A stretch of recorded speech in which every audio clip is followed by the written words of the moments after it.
Na minha opinião, o aquecimento é a parte mais importante da sessão de treino. Bom, então o restante é menos importante?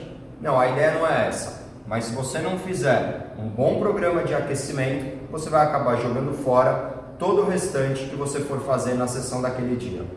A minha ideia hoje é apresentar para você um modelo de sessão de aquecimento eficiente, dividido em algumas etapas, e que você deve planejar e ter bastante domínio sobre isso para que você consiga fazer nos 10 minutos, no máximo em até 10 minutos iniciais da sua sessão de treino, deixando o seu aluno totalmente preparado para já começar o programa com bastante eficiência. Legal? Então, para um aquecimento perfeito, a primeira atividade que sempre tem que ser feita é o aquecimento geral. Tá? Ele não precisa durar mais do que 1 a 2 minutos, mas a ideia do aquecimento geral não é só começar a elevar a temperatura corporal, mas ele tem um fator psicológico interessante, que é você quebrar a relação do seu aluno com o ambiente externo, então com as atividades que ele vinha fazendo antes, e começar a mostrar para ele que agora ele está começando a sessão de treino.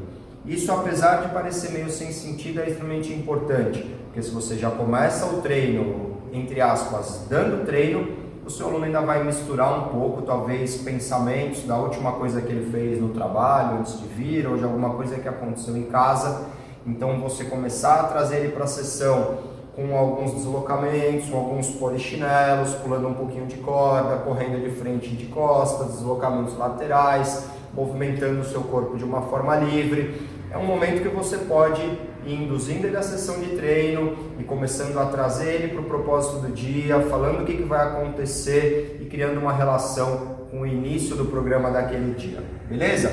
Depois desses 2 minutos iniciais, com movimentos bastante livres, você pode incluir a liberação miofascial, que não é uma exigência todos os dias, mas se você sabe que o seu aluno tem algumas tensões específicas, e como você não tem muito tempo aqui, como você teria no final do treino para dedicar uma liberação miofascial para relaxamento, essa é uma liberação miofascial muito mais para ativação e tirar tensões de alguns músculos que podem, na cadeia de movimento, atrapalhar a execução de alguns movimentos.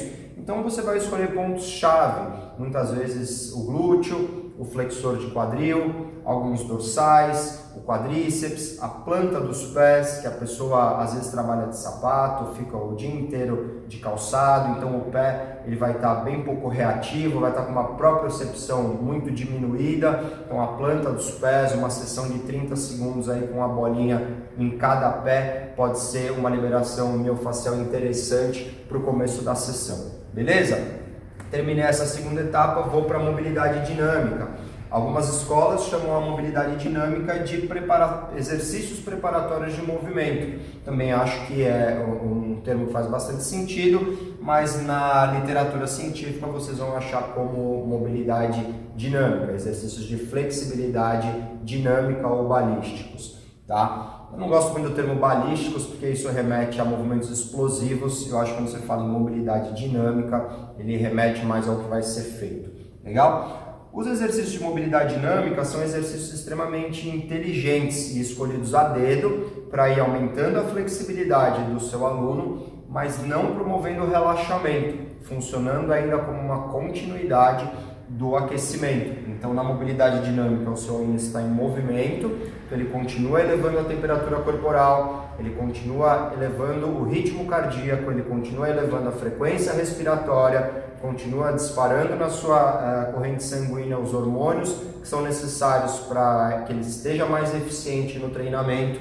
Então, ele é uma excelente continuação para o processo de aquecimento, e eles são exercícios coordenativos, então que vão promover o aumento da estabilidade articular, a integração e vão aumentar assim a amplitude dos movimentos. Tá? Aqui é interessante que você escolha aí no máximo de 1 a 3 exercícios, tá? Para que você não perca também muito tempo, lembrando que você só tem 10 minutos, legal? As ativações, alguns profissionais chamam de aquecimento específico. Então, os primeiros, na verdade, o primeiro exercício do treino após o aquecimento já vai ser um exercício que você vai começar a trabalhar com sobrecarga, né? Até aqui ele trabalhou apenas com o peso corporal. Então é muito importante que o primeiro exercício com pesos do dia, ele seja realizado num conceito de ativação, de você fazer uma preparação para esse movimento, de você ativar o corpo do seu aluno naquele gesto específico, para que articulações e musculaturas que vão trabalhar em maior intensidade sejam recrutadas. Legal? Então vocês podem entender isso também como um aquecimento específico, que é a última etapa, já fazendo a transição para o início da sessão de treino. Legal? Fica a dica, segue esse modelo que você vai ter bons resultados.